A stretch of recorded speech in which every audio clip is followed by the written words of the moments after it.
Hey everyone, how you doing? It is August 10th, Wednesday. Wow, it feels like Tuesday. Selamat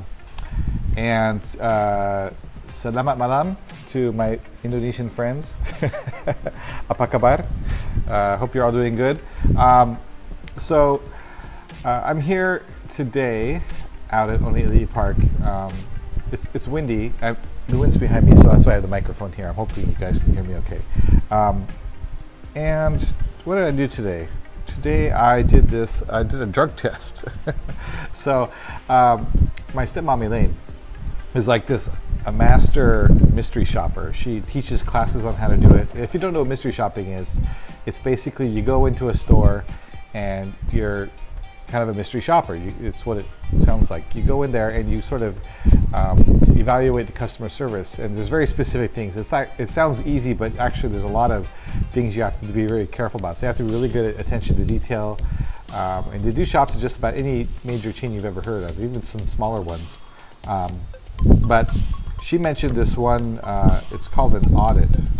And it's actually not a mystery shop, it's an audit, which means that the people who are working there know that you're basically auditing whether or not they have the correct inventory, or if their scanners are working, or things like that. Or you do like checks on different departments, make sure displays are correct, things like that. So there's this one in Hawaii that she told me about, and so one of the requirements is you have to do a drug test. So I'm going to do that, but it pays. It's not like you're going to make a living off it because it's so infrequent. They actually are pretty cool in the fact that you'll get maybe some gas paid for, you'll get a free movie, or you get a meal, but it's so infrequent if you're not, if you don't have a lifestyle that allows you a lot of free time like I do.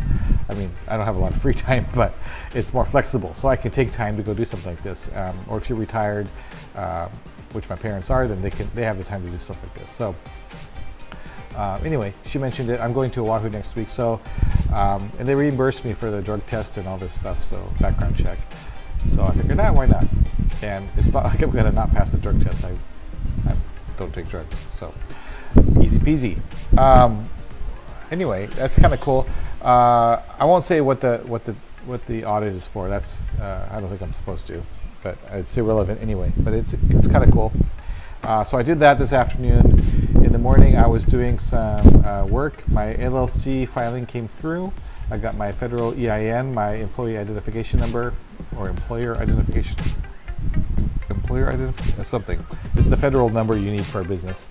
And the only thing I'm waiting for is my BB1 filing with Hawaii, which is the business filing to get your GET, your General Excise Tax number from the state, so that you can do business and charge tax if you're selling things.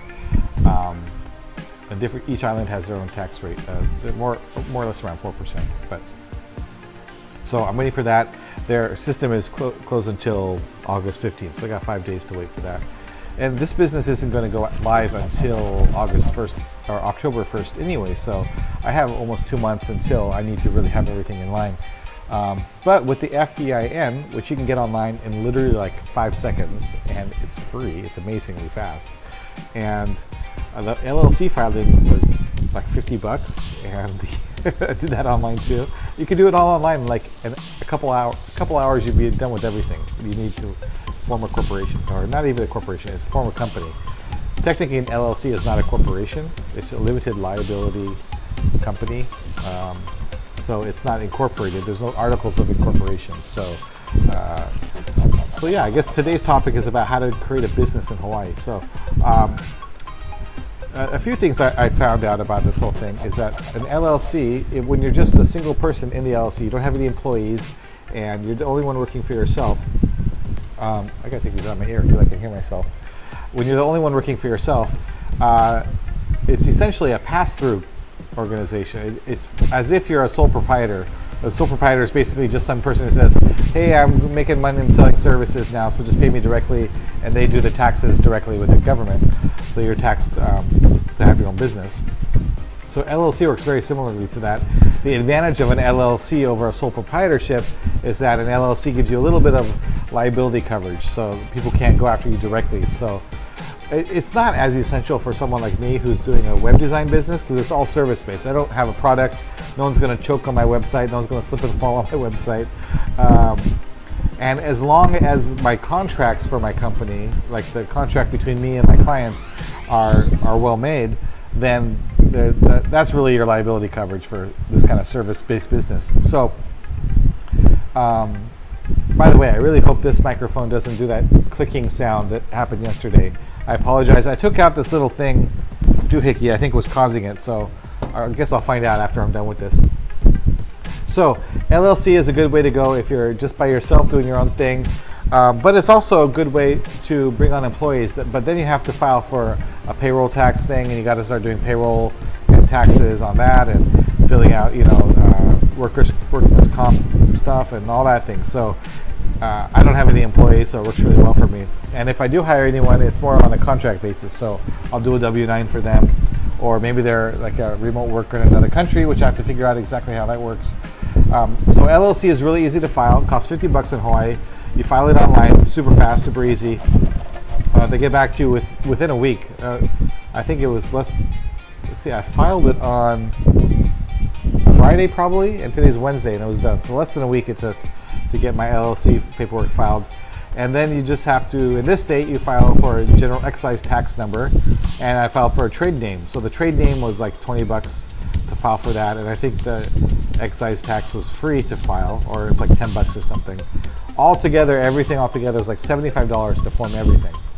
So I got my GET, my general excise tax thing, going through the process now, but that's pretty quick. And that just allows you to collect taxes for services or products.